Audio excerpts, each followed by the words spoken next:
வணக்கம் மக்களே. பணுவலும் பேனாவும் நிகழ்ச்சிக்கு உங்களை அன்புடன் வரவேற்கிறேன். நான் உங்கள் சித்தார்த். 2 புத்தகங்கள் இதற்கு முன்னாடி புத்தக அறிமுகம் பண்ணியிருப்போம். ஒன்று MS. Swaminathan the man who fed India, 2வது புதுமை பித்தன் சிறுகதைகள். இன்னைக்கு நாம ஒரு புத்தகத்தை பத்தி பார்க்க போறோம். ஆனா அதனுடைய பெயர் புத்தக அறிமுகத்துக்கு கீழே நான் கொண்டு வர மாட்டேன். அதுக்கான காரணம், கடந்த சில மாதங்களுக்கு முன்னரே ஒரு பிரம்மாண்டமான மேடையில ஒரு பிரம்மாண்டமான நிகழ்ச்சி, அதன் மூலமாக சூப்பர் ஸ்டார் ரஜினிகாந்த் அவர்களுடைய பிரசன்ஸ்ல இப்ப நம்ம பார்க்க போற அந்த புத்தகத்தின் எழுத்தாளர் திரு சு வெங்கடேசன் சார் அவர்கள் மிக பிரம்மாண்ட முறையில் கௌரவிக்கப்பட்டார். காரணம், 1,00,000 பிரதிகளுக்கும் மேல இந்த புத்தகம் விற்பனையானது. அப்படி ஒரு பிரம்மாண்டமான ஒரு விஷயம் நடந்த பிறகு இந்த புத்தகத்தை அறிமுகம் செய்ய போறேன்னு சொல்றது ஒரு பெரிய காமெடியா இருக்கும். இந்த புத்தகத்தை பத்தி பிரம்மாண்டமா பேசுறதை விட இந்த புத்தகத்துக்குள்ளார இருக்கக்கூடிய விஷயங்கள் மிக மிக மிக மிக மிக பிரம்மாண்டமானது. அப்படி ஒரு புத்தகம் தான் வீரயுக நாயகன் வேல்பாரி. இந்த புத்தகத்தை பத்தி எவ்வளவோ பேர் புக் ரிவ்யூ பண்ணியிருக்காங்க. இந்த புத்தகத்தை நாம உங்ககிட்ட ஒரு இலக்கிய உரையாடலா கொண்டு போகணும்னு பாக்குறேன். காரணம் என்னன்னா, சில புத்தகங்கள் மீண்டும் மீண்டும் மீண்டும் மீண்டும் பேசிக்கிட்டே இருக்கலாம். பேச பேச பேச வெவ்வேறு பரிமாணங்களை நம்ம கொண்டு கொடுக்கும். அப்படிப்பட்ட பரிமாணங்களை நமக்கு கொடுக்கக்கூடிய புத்தகங்கள் பார்த்தோம்னா மகாபாரதம், ராமாயணம், கம்பராமாயணம், சிலப்பதிகாரம், மணிமேகலை, இத மாதிரி சங்க இலக்கியங்கள் எல்லாத்தையுமே சொல்லலாம். அதுக்கப்புறமா இன்னைக்கு இருக்கக்கூடிய கண்டெம்பரரி சினாரியோல பொன்னியின் செல்வன். பொன்னியின் செல்வன் எத்தனை தடவை நம்ம படிச்சாலும் நமக்கு சலிக்காத ஒரு புத்தகம். அந்த வரிசையில இந்த வீரயுக நாயகன் வேல்பாரி இருக்கு. இந்த புத்தகத்தை மீண்டும் மீண்டும் நம்ம படிச்சுக்கிட்டே இருக்கலாம். ஒவ்வொரு டைம் படிக்கும் போதும் ஒவ்வொரு விதமான கேரக்டர்ஸ் நமக்கு ஹைலைட்டா தெரிவாங்க. இந்த புத்தகத்தை நம்ம நிறைய பரிமாணங்கள்ல பார்க்க முடியும். ஒன்று, அரசியல் சார்ந்த ஒரு பார்வை. 2வது, இயற்கை சார்ந்த பார்வை. 3வது, காதல் சார்ந்த பார்வை. 4வது, வீரம் சார்ந்த பார்வை. 5வது, ஈதல் சார்ந்த பார்வை. இன்னும் நிறைய விதமா நம்ம பார்க்கலாம். பொதுவா இந்த முதல்ல சொன்ன மாதிரி இந்த ஃபிக்ஷன்ஸ் நம்ம literary fictions, genre fictions, contemporary fictions சொல்லிட்டு நம்ம கிளாசிஃபை பண்ண முடியும். இப்ப லிட்டரரி ஃபிக்ஷன் பாத்தீங்கன்னா அது ரொம்ப ஆர்டிஸ்டிக்கா இருக்கும். அது ஒரு பர்டிகுலர் தீம்ல அந்த புதினம் இயங்கும். அப்படி ஒரு உதாரணம்னு நம்ம பார்த்தோம்னா, நிறைய பேர் நம்மளுடைய இளைஞர்கள் நிறைய பேருக்கு ஒரு ஐடியா இருக்கும். லைஃப் ஆஃப் த பைன்னு சொல்லிட்டு ஒரு படமே நம்ம பார்த்திருப்போம். யான் மார்டின் அவர்கள் எழுதிய புத்தகத்தை தழுவி இயக்கப்பட்ட படம் அது லைஃப் ஆஃப் த பை. இது பார்த்தோம்னா ஒரு சர்வைவல். எப்படி நம்ம இந்த ஹீரோ புரோட்டகனிஸ்ட் எப்படி உயிரோட வரப்போறாரு. இதான் அந்த படம் ஃபுல்லா அந்த ஒரு தீமை மையமா வச்சு இயங்கிட்டு இருக்கும். அதே மாதிரி இந்த ஜானர் ஃபிக்ஷன் பார்த்தோம்னா அது ஒரு மார்க்கெட் ஓரியன்டா என்ன தேவை, என்ன எதிர்பார்ப்பு இருக்கோ அது ஓரியன்டா அது ஒர்க் ஆகும். ஃபார் எக்ஸாம்பிள் சில குரூப் ஆஃப் பீப்புளுக்கு ரொமான்டிக் நாவல்ஸ் பிடிக்கும், சில குரூப் ஆஃப் பீப்புளுக்கு த்ரில்லர் பிடிக்கும், சில குரூப் ஆஃப் பீப்புளுக்கு கிரைம் சம்பந்தமான நாவல்ஸ் பிடிக்கும், சில குரூப் ஆஃப் பீப்புளுக்கு ஹாரர் சம்பந்தப்பட்ட நாவல்ஸ் பிடிக்கும், சிலருக்கு காமிக்ஸ் பிடிக்கும், சிலருக்கு சைஃபை பிடிக்கும், சயின்ஸ் ஃபிக்ஷன். இந்த மாதிரி இருக்கிறது எல்லாத்தையுமே ஜானர் ஃபிக்ஷன்ஸ் சொல்லுவோம். அடுத்தது பார்த்தோம்னா கண்டெம்பரரி, நடைமுறை வாழ்க்கையில நம்ம பார்க்கக்கூடிய விஷயங்களை வச்சு அதை டீல் பண்ணக்கூடிய ஒரு நாவலா இருக்கும். அது ஒரு சப்ஜெக்ட். அதுக்கு ஒரு எக்ஸாம்பிள் சொல்லணும்னா நம்ம 3 Idiots படம் பார்த்திருப்போம். அது 3 Idiots புக், சேட்டன் பகத் எழுதின புத்தகம், அதை தழுவி இயக்கப்பட்ட படம். ஸோ இப்படி 3 விதமா நம்ம ப்ராடா லிட்ரேச்சரை கிளாசிஃபை பண்ண முடியும். ஆனா எனக்கு இந்த புத்தகத்தை வந்து எதுக்கு கீழே கிளாசிஃபை பண்ணலான்னு நினைக்கும் போது இந்த 3 பிராட் கேட்டகரிக்குள்ளாரையுமே பொருந்தக்கூடிய புத்தகமா இருக்கு. அதுதான் ஒரு பெரிய விஷயம் இதுல.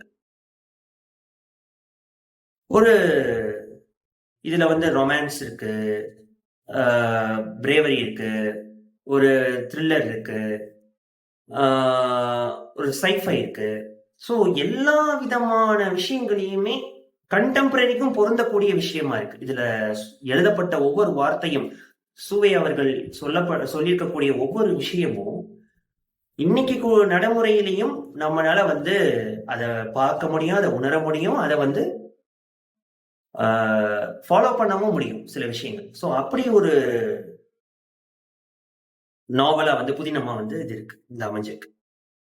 இந்த வீரயுக நாயகன் வேள்பாரி புத்தகத்துடைய கேரக்டர்ஸ், மெயின் கேரக்டர்ஸ் என்னென்னலாம் பார்த்தோம் அப்படின்னா, மெயின் முக்கியமான கேரக்டர்ஸ் என்னன்னு பார்த்தோம்னா கபிலர், பாரி. அதை தாண்டி மற்றவங்க யார் யார் அப்படின்னா சில கேரக்டர்ஸ் மட்டும் உங்களுக்கு நான் சொல்லிடுறேன்.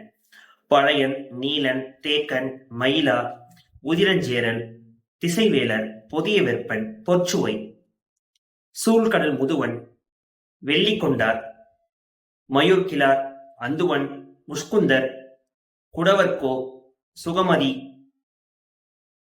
கருங்கைவாணன், காலம்பன், செங்கனச்சோழன், இளமருதன். இந்த மாதிரி சில முக்கியமான கேரக்டர்ஸ் நம்ம வந்து இதுல பார்க்கலாம். இவங்கெல்லாம் வந்து ஸ்டோரியோட ஃபுல் பார்ட்டுமே இவங்க வந்து வருவாங்க. சின்ன சின்ன கிளை கதைகள் மூலமா வரக்கூடிய ஒரு முக்கியமான கேரக்டர்ஸ் எல்லாம் பார்த்தோம்னா எவ்வி, முருகன், வள்ளி, சூழிவேல், தூதுவை. ஸோ இவங்கெல்லாம் வந்து கிளை கதைகள்ல வரக்கூடிய சில முக்கிய கதாபாத்திரங்கள். இது வந்து கேரக்டர்ஸ். இப்ப இந்த நாவல் வந்து எப்படி போகுது அப்படின்னா ஆரம்பிக்கிறப்பவே இந்த நாவல் வந்து எப்படி ஆரம்பிக்குதுன்னா, கபிலர், நம்ம வந்து எல்லாரும் நினைச்சிட்டு இருக்கோம் கபிலர் வந்து ஒரு பாரியோடைய உயிர் தோழர் அப்படின்னு நம்ம நினைச்சிட்டு இருக்கோம் இந்த புத்தகத்தை படிக்கிறதுக்கு முன்னாடி. இந்த புத்தகம் வந்து ஃபிக்ஷியஸ் தான். பட் இதுல எழுத்தாளர் எப்படி கொண்டு போறாருன்னா, கபிலர் பாரியை பற்றிய புகழை மட்டுமே அதிகமா கேட்டவர். பாரியை இது வரைக்கும் நேர்ல பார்த்தது கிடையாது. முதல்ல அவர் வந்து அந்த பச்சை மலைத்தொடருக்கு வராரு. அங்க செம்பன் அப்படின்ற ஒருத்தருடைய ஒரு உரையாடல். அந்த உரையாடல்ல அவருடைய சைக்காலஜி பாருங்க, யதார்த்தமான ஒரு சைக்காலஜி. அது வந்து அப்ளிகபிள், எங்கேயுமே அப்ளிகபிள். என்னன்னா அவர் சொல்றாரு, எங்க ஒரு இடத்துல ஒருத்தருடைய புகழ் அதிகமா இருக்கோ அங்க பிழைகள் வந்து மலிந்திருக்கும் அப்படின்னு சொல்றாரு. சொல்லிட்டு அதனால நான் பாரியை வந்து முதல்ல அந்த புகழுக்கு உரிமையாளரா இருக்கானா உண்மையாவே அப்படின்றத நான் வந்து பார்க்க போறேன் அப்படின்னு சொல்லிட்டு தான் அவர் வந்து தனது பயணத்தையே தொடங்குறார்.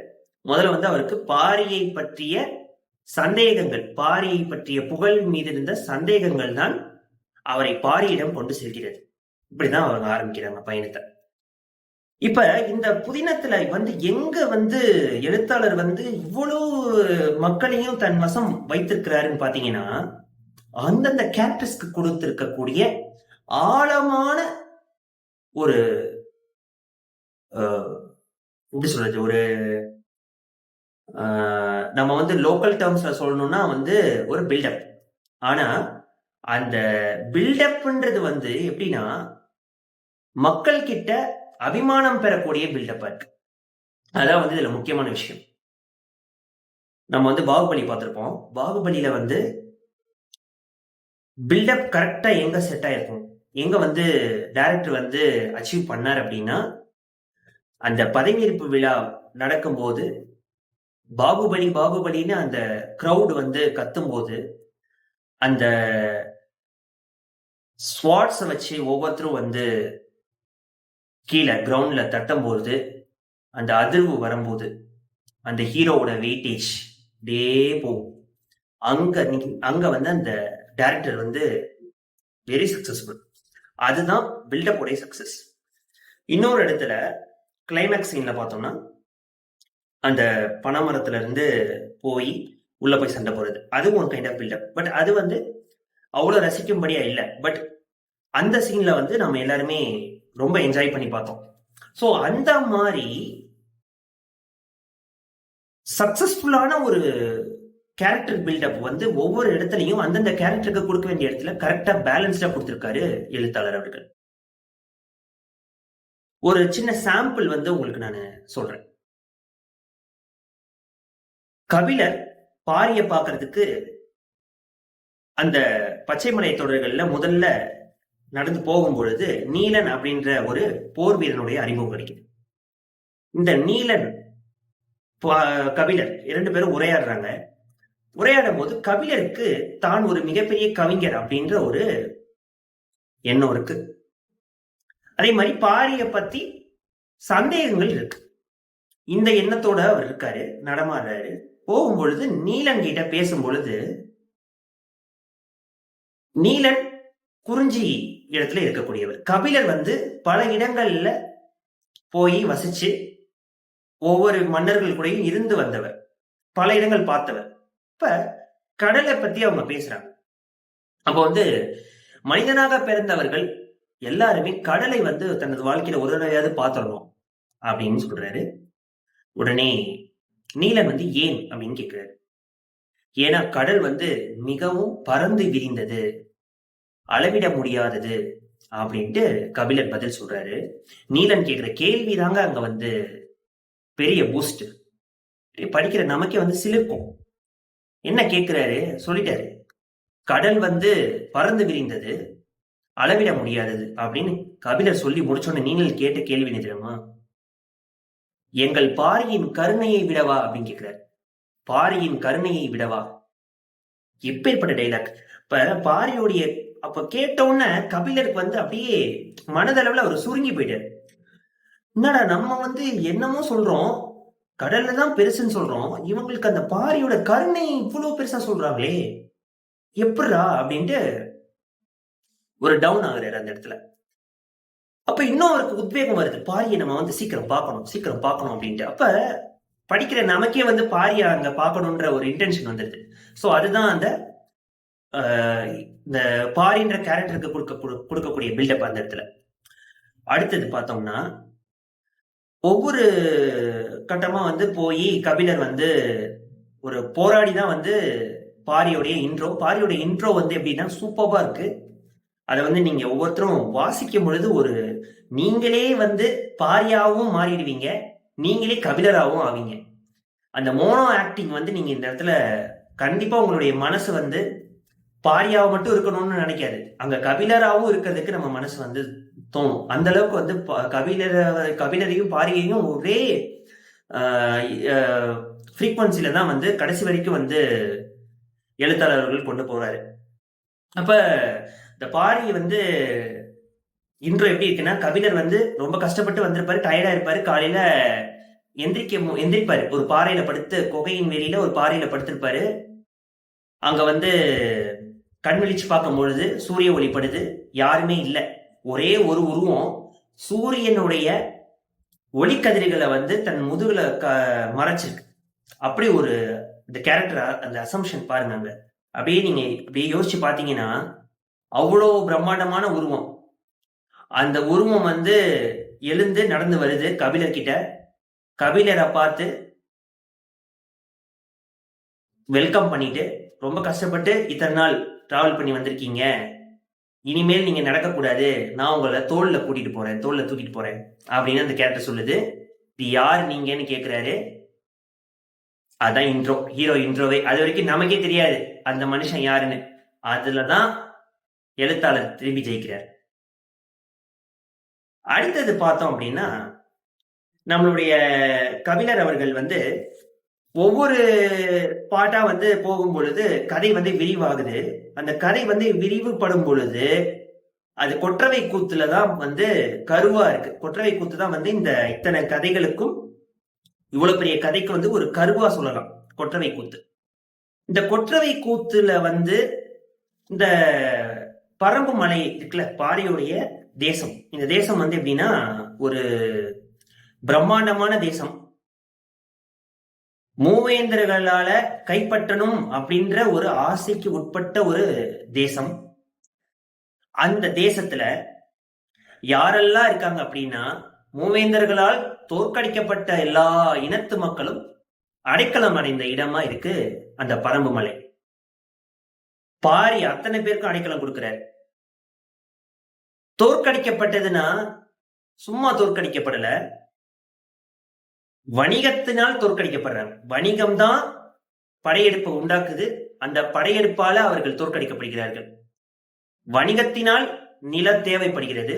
அந்த நிலத்தை கைப்பற்றுவதற்கு போர் மூழ்கிறது. அந்த போரினால் அவர்கள் தோற்கடிக்கப்படுகிறார்கள். அவர்கள் இனம் அழிக்கப்படாமல் அவர்கள் பரம்பு மலையில் அடைக்கலம் அடைந்து அந்த இடத்துல ஒவ்வொரு 4 வருஷத்துக்கு ஒரு தடவை நடக்கக்கூடிய கொற்றவை கூத்துல அவர்கள் உறுதிமொழி எடுக்கிறாங்க. நிச்சயமா நாங்க வந்து எங்கள் இனம் இந்த மூவேந்தர்களை எதிர்த்து சண்டை போட்டு திரும்பி எங்களுடைய நிலப்பரப்பை கைப்பற்றுவோம் அப்படின்னு சூழ வைக்கிறாங்க. இதுதான் வந்து அந்த கொற்றவை கூத்துடைய எசன்ஸ். இந்த கொற்றவை கூத்துல நான் வந்து ரொம்பவும் ரசிச்ச இடம் எதுன்னா மை ஃபேவரட்னு சொல்லலாம். அகுந்தை, அசுனம்மா அப்படின்னு சொல்லிட்டு ஒரு கேரக்டர்ஸ். இந்த அசுனம்மான்றது ஒரு பறவை, இந்த அகுந்தை அப்படின்றது ஒரு இனம். இந்த அகுந்தை மேல வந்து அளவற்ற பாசம் கொண்டது இந்த அசுனம்மா பறவைகள். ஏன்னா அவங்கதான் அதை அடைக்கலம் கொடுத்து அதை அவ்வளவு ஆதரிச்சு வளர்த்துருக்காங்க. இந்த அசுனம்மா பறவைகள் வந்து ஒரு கட்டத்துக்கு அப்புறம் காணாம போயிருது. அது காணாம போறதுக்கு காரணம் என்னன்னா, அகுந்தை இனம் காணா போயிருது. அகுந்தை இனம் காணா போயிருதா?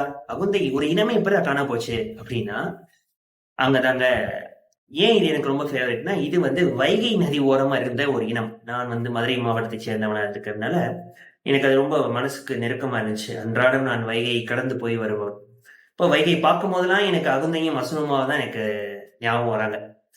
அந்த அகுந்தை இனம், அந்த இனத்தை வந்து பாண்டிய மன்னர்கள் அவர்கள் அந்த இனத்தை அழித்துதான் அவர்கள் வந்து அங்க அந்த இனம் வந்து கைப்பற்றி மதுரையை தனக்குரியதாக்குது.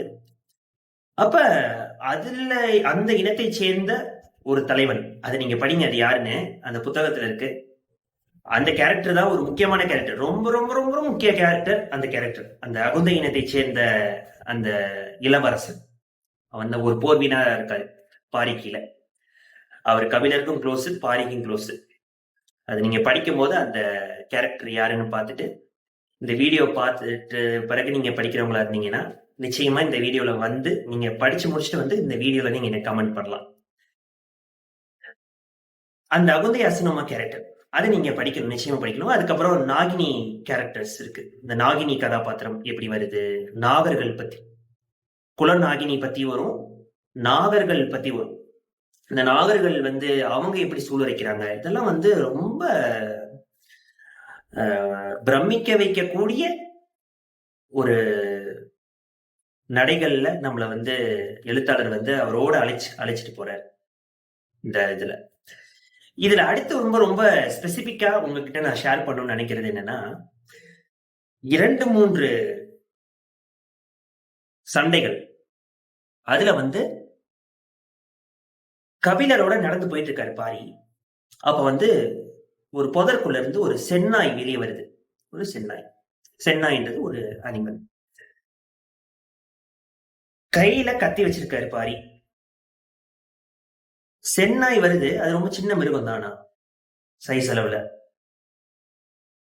சும்மா போய்கிட்டு இருக்கு புதர்ல இருந்து வெளியே. ஒரே வெட்டு சாய்ச்சிட்டாரு. கபிலர் வந்து ஆக்சுவலா பாரியை வந்து தெரிஞ்சுக்கிறத முயற்சி பண்ணிட்டு இருக்காரு. பாரி எவ்வளவு மகத்தான மனிதன் அப்படின்ட்டு. அதை தெரிஞ்சுக்க போது ஒரு பக்கம் பாரியுடைய பேச்சு வேற மாதிரி இருக்கு. ரொம்ப இயற்கை சார்ந்த பல விஷயங்கள் வந்து அவர் பேசிட்டே வராரு. அப்ப வந்து அப்பா பாரி வந்து இவ்வளவு பெரிய ஒரு திங்கரா இருக்காருன்னு சொல்லிட்டு வியக்குறாரு. திடீர்னு சென்னாயை க்ளோஸ் பண்ணிட்டோன்னே ஒரு டவுட், என்ன இவ்வளவு மனிதநேயமற்ற செயலை செஞ்சு விட்டாரே பாரி, என்னது அப்படின்னு பாரிகிட்டே கேட்போம்னு சொல்லிட்டு, அது பாட்டுக்கு சிவனின் இருந்துச்சு, ஏன் கொன்னீங்க, ஏன் அந்த அன்புல கொன்னீங்க? அந்த வார்த்தை தாங்க. இந்த காட்டுல இருக்கக்கூடிய ஒவ்வொரு மிருகமும் தனக்கு பசி வரும் பொழுது வேட்டையாடும். ஆனால் இந்த செந்நாய் ஒன்று தன் கண்ணில் படக்கூடிய எந்த உயிரினமா இருந்தாலும் தனக்கு பசியே இல்லைனாலும் வேட்டையாடும், கொன்றும். இந்த பாரி தலைவனாக இருக்கக்கூடிய இடத்துல பிற உயிர்களை தன் பசியை தாண்டி வேட்டையாடுன்ற எண்ணம் யார் இருந்தாலும் இந்த பாரி அவர்களை சும்மா விட மாட்டான். அதான் அந்த எசன்ஸ். அந்த டைலாக் நீங்க படிக்கணும் பாருங்க, அப்படியே கூஸ் பம்ப்ஸ், அப்படியே நீங்க டிரான்ஸ்ஃபார்ம் ஆவீங்க. அந்த பாரி அப்படியே டிரான்ஸ்ஃபார்ம் ஆவீங்க. அந்த அந்த டைலாக் வந்து அவ்வளவு இம்பாக்ட்ஃபுல் டைலாக்.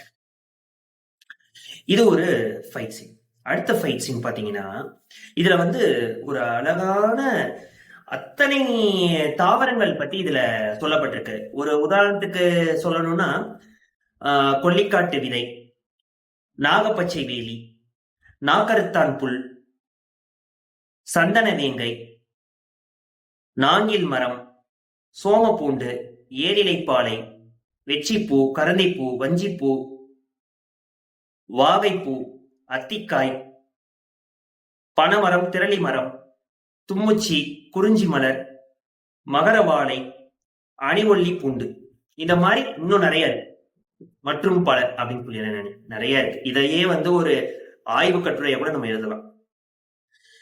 அடுத்து விலங்குகள்ல சில முக்கியமான விலங்குகள் இருக்கு. காக்கா விரிச்சி, செந்நாய் நான் சொன்னேன், 60ஆம் கோழி, சக்கரவாக பறவை, தேவவாக்கு விலங்கு,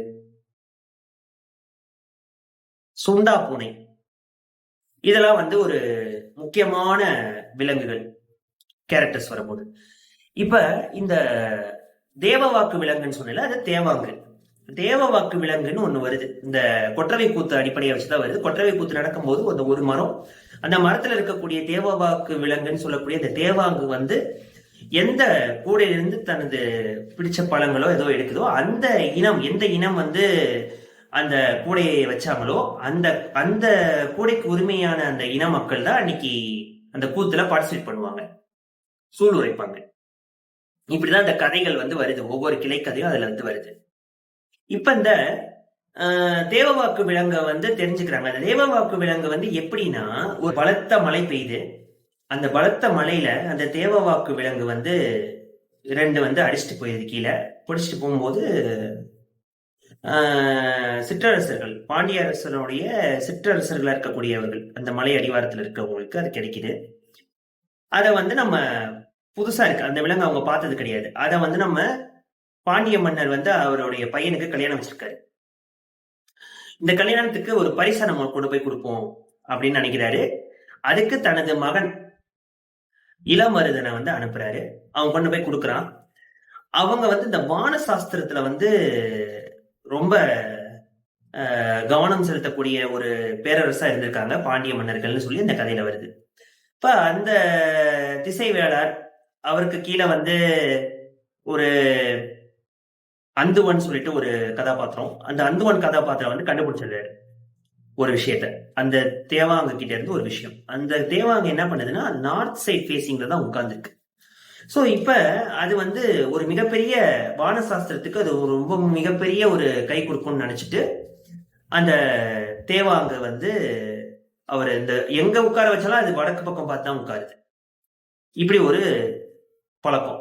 இப்ப இத வந்து பாண்டிய மன்னர்களுக்கு தெரிஞ்சிருது. பாண்டிய மன்னர் தெரிஞ்ச உடனே இந்த விலங்கு வந்து கடல் வாணிபம், வணிகத்துக்கு ரொம்ப உறுதுணையா இருக்கும் அப்படின்னு சொல்லிட்டு அந்த விலங்கை வந்து நிறைய கொண்டு வரணும் அப்படின்னும், அது வந்து பரம்பு மலையில தான் கிடைக்குதுன்னு சொல்லிட்டு கேள்விப்படுறாங்க. அதுக்கு வந்து ஐடியா கேட்கும் போது ஒரு ஐடியா உங்களுக்கு என்ன வருதுன்னா, திரையர்கள்னு ஒரு கூட்டம்.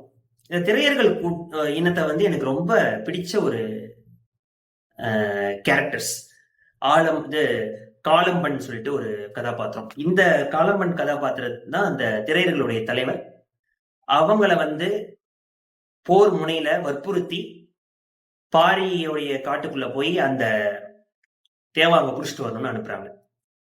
இப்ப இந்த கதாபாத்திரம் வரும்போது இது டீட்டெயில்டா நீங்க வந்து படிங்க, ரொம்ப சூப்பரா இருக்கும். இந்த ஏரியாஸ்லாம் ஒரு சண்டை நடக்குது.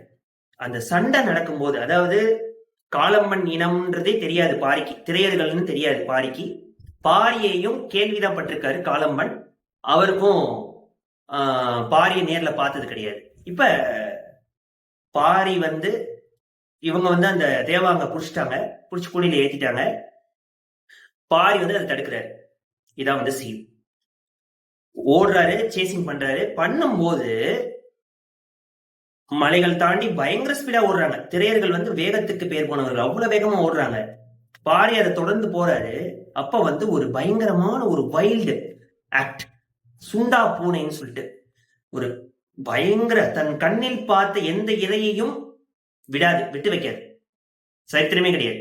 அப்படி ஒரு இன்ட்ரோ அந்த சுண்டா பூனைக்கு இருக்கு. அந்த சுண்டா பூனையோட ஒரு ஃபைட்டு பாரிக்கு. அந்த பாரிக்கு சுண்டா பூனையோட ஃபைட் பண்ணணும்னா அதுக்கு ஒரு பலம் தேவை. அங்க ஒரு கிழங்கு இருக்கு. அந்த கிழங்கு என்ன அந்த காட்டுல? அந்த கிழங்குக்கு பேரு அணுவள்ளி பூண்டு. இந்த அணுவள்ளி பூண்டு இலைகளை வந்து அவரு சாப்பிட்டுட்டு பயங்கர எனர்ஜி கொடுக்கும், அட்ரினல் ரஷ் கொடுக்குது அந்த பூண்டு. அதோட ஒரு ஃபைட் இருக்கு. அந்த ஃபைட் சீனை நீங்க படிக்க படிக்க படிக்க நீங்க தாங்க உண்மையாவே அங்க சண்டை போடுவீங்க. அந்த அளவுக்கு அது ஒரு மிகப்பெரிய ஒரு தாக்கத்தை நமக்குள்ள ஏற்படும். இப்ப இது வந்து 2 பாகங்களா நம்ம வந்து பார்ப்போம். இந்த முதல் பாகத்துடைய எண்டு நம்ம வந்துட்டோம். இந்த முதல் பாகத்தோட எண்ட்ல நான் வந்து உங்களுக்கு ஒரு சீன் வந்து சொல்லிட்டு இந்த சீனை பத்தி முதல்ல சொல்லிடுறேன். அதுக்கப்புறமா இந்த சீன் வந்து எந்த அளவுக்கு யூஸ் ஆகும் ஃபியூச்சர்லன்றது உங்களுக்கு நான் சொல்லிடுறேன். நம்ம வந்து இளம் மருதனை பத்தி பார்த்தோம்.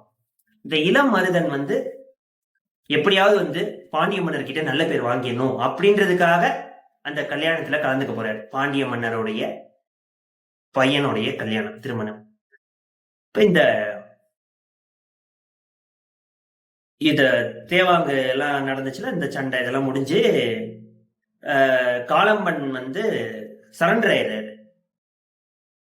என்னால வந்து கொஞ்சம் தேவாங்க தான் எடுத்துட்டு வர முடிஞ்சது அப்படின்னு சொல்லி அந்த தேவாங்க பாரி வந்து தேவாங்க கொடுத்து விட்டுறாரு. இந்த கதையெல்லாம் கேட்டுட்டு இதெல்லாம் டீட்டெயிலா படிக்கணும் நீங்க. இப்ப வந்து அவங்க வந்து பாரிக்கு அறிமுகம் ஆயிட்ட பிறகு அவங்க வந்து அந்த பாண்டிய மன்னருடைய இடத்துக்கு போறாங்க. போகும் பொழுது அந்த கூட்டத்துல நீலன் கலந்துடுறாரு. நீலனும் கூட 2 பாரியோடைய ஆட்களும் போயிடுறாங்க. இப்ப போயிட்டே இருக்கும்போது இந்த திரையர்களை வந்து அவங்க சொன்ன வாக்க காப்பாற்ற மாட்டாங்க. பாண்டிய மன்னர்களுடைய ஆட்கள் அவங்க வந்துட்டு இத வந்து திரையர்கள் பலசாலிங்க, அவங்கள வந்து நம்ம ரோமானியர்களுக்கு கொடுத்துருவோம், அவங்கள பேசாம ஒரு ஷிப்ல ஏத்துங்க அப்படின்னு சொல்லி அடிமைகளா அவங்கள வந்து ஷிப்ல ஏத்துறதுக்கு பார்ப்பாங்க. அங்க நீலனும் சேர்ந்து போயிருப்பாரு. இப்ப வந்து அந்த ஷிப்ஸ் எல்லாத்துக்குமே வந்து ஒரு சூப்பர்பா ஒண்ணு பண்ணுவாங்க. அதுக்கு ஒரு காய் இருக்கு. அந்த காய் அவங்களுடைய இதுல இருக்கும், தாயத்துல இருக்கும். அதை கடிச்ச உடனே அவங்க பல்லு வந்து ரொம்ப ஸ்ட்ராங் ஆயிடும். எதனாலும் கடிச்சு உடைச்சிடலாம். அந்த அளவுக்கு பல்லுகள் வந்து அவ்வளோ ஸ்ட்ராங் ஆயிடுமா இந்த காயை கடிச்ச உடனே. அதை கையிலே வச்சிருப்பாங்க. அதை எடுத்து நீலனும் அவங்களுடைய 2 கூட வந்த வீரர்களும் கடிச்சிட்டு அந்த கையில இருக்கக்கூடிய கைவிலங்கு எல்லாத்தையும் கடிச்சு துப்பி காளம்பன் அப்புறம் திரையர்கள் கூட்டத்தை அவங்க எல்லாத்தையும் விடுவிச்சு அந்த ஷிப் அனைத்துக்குமே வந்து தீ மூட்டி அங்க தப்பிக்கிறாங்க. இதை தப்பிக்கிறத பார்த்துட்டு இளமருதன் வந்து பின்னாடியே துரத்துறாரு. இளமருதனுக்கு ஒரு குதிரை இருந்துச்சு. அந்த குதிரையுடைய பெயர் வந்து ஆலா. அந்த குதிரையில ஏறி அவர் வந்து ரொம்ப பாசமா வளர்த்த குதிரை. அந்த குதிரையில அவர் போயிட்டு காளம்பனும் நீலனும் சண்டை போட்டு எல்லாரையும் சிதறடிக்கிறாங்க. இப்ப வந்து ஆப்போசிட்ல ஆளால இளமருதன் வராரு. சக்கட சக்கட சக்கட சக்கன்னு வர வந்துட்டு ஒரு மிகப்பெரிய பனி மூட்டம் அப்படியே கையில வந்து கூர் வால் இருக்கு. நீலன் வந்து இந்த பக்கம் ஃபேஸ் பண்ணி சண்டை போடுறாரு. பக்கத்துல வேற ஒருத்தன்ட்ட கொஞ்ச தூரத்திலேயே வந்து காளம்பன் விழுந்துடுறாரு ஒரு இடத்துல. இப்ப நீலன் ஒரு குதிரையில வந்துட்டு இருக்காரு. அவர் வந்து எய்த்து வர்ற ஆளால வரக்கூடிய அந்த இளமருதன் அவர் வந்து வந்துட்டு இருக்காங்க. வரும் பொழுது ஒரு டென்ஸா ஒரு இடம் இருட்டா இருக்கு, கும்மிருட்டா இருக்கு. அந்த இடத்துக்குள்ள வந்துடுறாங்க. இங்க தாங்க 2 பேரும் வந்துடுறாங்க. அப்படியே கும்மிருட்டு காலமனுக்கு ஒரு அதிர்ச்சி, நீலனுக்கு ஏதோ ஆயிடுச்சோ அப்படின்ட்டு. நம்ம எல்லாருக்குமே ஒரு அதிர்ச்சி அங்க காத்திருக்கு. இதுதான் இந்த என்ன ஆச்சுன்றத நீங்க நிச்சயமாக அந்த புத்தகத்தை, இது வந்து பாகம் 1லயே வருது, 2 பாகங்கள் இந்த புத்தகம், முதல் பாகத்துல வருது. இதுதான் வேள்பாரி ஒரு புதினத்துடைய இன்டர்வல் பிளாக். கண்டிப்பா இந்த இந்த புதினத்தை இதுவரைக்கும் நீங்க மூச்சு விடாம படிச்சு முடிப்பீங்க எடுத்தீங்கன்னா, நான் கேரண்டி இருக்கு. அந்த அளவுக்கு ஒரு சக்சஸ்ஃபுல் சீன் அது. கண்டிப்பா இந்த புதினத்தை நீங்க எல்லாருமே படிக்கணும். 2ஆம் பாகத்துல இதே மாதிரி நாம அடுத்தடுத்த முக்கியமான சீன்ஸோட நான் வந்து உங்களோட சந்திக்க போறேன். அது வரைக்கும் உங்களிடமிருந்து விடைபெறுவது உங்கள் சித்தார்த். இந்த வீடியோ உங்களுக்கு பிடிச்சிருந்துச்சுன்னா லைக் பண்ணுங்க, கமெண்ட் பண்ணுங்க, ஷேர் பண்ணுங்க, சப்ஸ்கிரைப் பண்ணுங்க, மறக்காம பெல் ஐக்கானை பிரஸ் பண்ணுங்க. தேங்க்யூ.